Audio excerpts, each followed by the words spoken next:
नमस्कार, आजाद सिपाही विशेष में आपका स्वागत है। मैं हूं राकेश सिंह। 15 नवंबर 2000 को भारत के राजनीतिक नक्शे पर 28वें राज्य के रूप में उभरा झारखंड शुरू से ही अपनी रफ्तार से आगे बढ़ रहा है। आमतौर पर शांतिप्रिय झारखंडी समाज को 27 अक्टूबर 2013 को उस समय करारा झटका लगा था जब पटना के गांधी मैदान में प्रधानमंत्री पद के उम्मीदवार नरेंद्र मोदी की सभा से पहले हुए धमाके के सिलसिले में रांची के कुछ युवकों को गिरफ्तार किया गया था। बाद में रांची की सीटियों और दूसरी बस्तियों में उनके संगठित नेटवर्क का भंडाफोड़ भी हुआ और कई लोगों को गिरफ्तार किया गया। अब अदालत ने रांची के 6 युवकों को पटना धमाके का दोषी करार दिया है, तो झारखंड पर कलंक का ये टीका भी लग गया है। हालांकि सामाजिक तौर पर इन सभी दोषियों के प्रति न तो उनके गांव में कोई हमदर्दी है और न ही बस्तियों में, लेकिन इनकी कारस्तानी ने झारखंड को उस श्रेणी में जरूर लाकर खड़ा कर दिया है जिसमें आतंकियों के पनाहगाह वाली जगह शामिल है। इन सिर फिरे युवकों की कारस्तानी ने झारखंड के माथे पर कलंक का ऐसा टीका लगा दिया है जिसे शायद कभी मिटाया नहीं जा सकता। हालांकि पिछले 8 साल में इन युवकों के परिजनों और बस्तियों गांव ने इन्हें पूरी तरह अलग थलग कर रखा है, फिर भी आज इन बस्तियों गांव को आतंकियों की पहचान के साथ जोड़ा जा रहा है। इन युवकों के बारे में न तो कोई कुछ बताना चाहता है और न ही उनका जिक्र ही करना चाहता है। आजाद सिपाही के राज्य समन्वय संपादक अजय शर्मा ने इन युवकों के गांव बस्तियों के लोगों से बातचीत कर यह खास रिपोर्ट तैयार की है।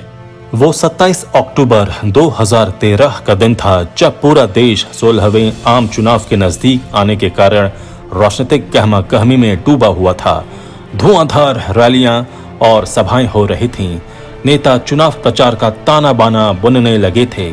उस दिन बिहार की राजधानी पटना के ऐतिहासिक गांधी मैदान में भाजपा के प्रधानमंत्री पद के दावेदार नरेंद्र मोदी की हुंकार रैली थी। तमाम सुरक्षा इंतजामों को धता बताते हुए आतंकियों के एक गिरोह ने रैली स्थल के साथ पटना रेलवे स्टेशन पर कई बम धमाके किए। इन धमाकों में 6 लोगों की मौत हो गई और 89 लोग घायल भी हो गए। इन सीरियल धमाकों से स्वाभाविक रूप से पूरे देश में सनसनी फैल गई, लेकिन सुरक्षा एजेंसियों ने तत्परता से जांच की और कई आरोपियों को पकड़ लिया। इन आरोपियों की गिरफ्तारी ने झारखंड की पेशानी पर बल ला दिया, क्योंकि इन धमाकों की पूरी साजिश राज्य की राजधानी रांची के बाहरी इलाके में स्थित सीटियों नामक बस्ती में रचे जाने का खुलासा हुआ। इसके बाद तो एनआईए की टीम ने रांची के बीचों बीच स्थित हिंदपीढ़ी इलाके के एक लॉज पर छापा मारा और कई बम बरामद किए। पटना धमाकों की पूरी साजिश की परत दर परत खुलती गई और उसी रफ्तार में झारखंड को आतंकियों के पनाहगाह के रूप में देश भर में पहचाना जाने लगा। 8 साल बाद इस मामले में पटना की विशेष एनआईए अदालत ने 9 आतंकियों को दोषी करार दिया है। इनमें रांची के 6 आतंकी शामिल हैं। रांची के जिन आतंकियों को दोषी करार दिया गया है उनमें इम्तियाज अंसारी उर्फ आलम, हैदर अली उर्फ अब्दुल्ला उर्फ करिया उर्फ ब्लैक ब्यूटी, नुमान अंसारी, इफ्तिखार आलम, फिरोज आलम उर्फ फिरोज असलम और मोजिबुल्लाह अंसारी के नाम शामिल हैं। अदालत के फैसले में हैदर को घटना का मुख्य साजिशकर्ता माना गया। वो डोरंडा हाथीखाना का रहने वाला है। इसी तरह इम्तियाज अंसारी और नुमान अंसारी सीटियों का, इफ्तिखार आलम ध्रुवा का, फिरोज आलम उर्फ पप्पू बलदेव सहाय लेन हिंदपीढ़ी का और मोहम्मद मोजिबुल्लाह अंसारी चकला और मांझी का रहने वाला है। जानिए कैसे रची गई थी साजिश। 1 नवंबर 2013 को मामले की जांच का जिम्मा एनआईए ने लिया था। इसने बहुत कम समय में इस पूरी साजिश का खुलासा कर दिया था। एनआईए ने पता लगाया था कि घटना की साजिश रांची के सीटियों बस्ती स्थित इम्तियाज के घर पर रची गई थी। इस साजिश को रचने वाला हैदर था। उसने ही बाकी आरोपियों से संपर्क किया था और फिर कई बार सीटियों के आसपास सुनसान पहाड़ियों पर साजिश का पूर्वाभ्यास भी किया गया था।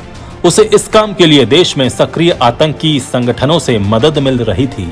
फिर सभी लोग घटना से एक दिन पहले बस से पटना गए थे और घटना को अंजाम दिया था। हैदर को एनआईए ने रांची के खादगड़ा बस स्टैंड से गिरफ्तार किया था। एनआईए की छानबीन में यह खुलासा हुआ था कि हैदर अली उर्फ ब्लैक ब्यूटी का लिंक आतंकी संगठन student Islamic movement of India Simi और इंडियन मुजाहिदीन से था। इसके बाद से ही एनआईए उसकी तलाश कर रही थी।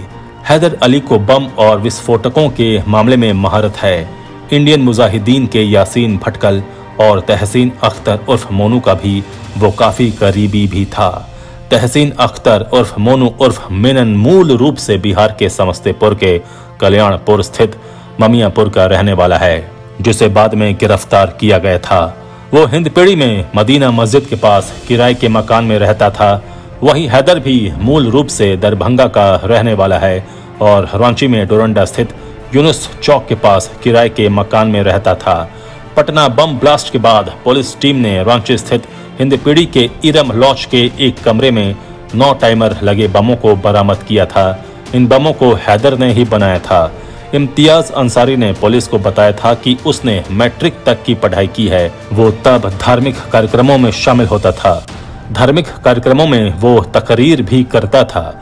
घटना से कुछ माह पूर्व हिंदपीढ़ी में तकरीर के दौरान वहां मौजूद तहसीन अख्तर उर्फ मोनू उर्फ मेनन उससे प्रभावित हुआ।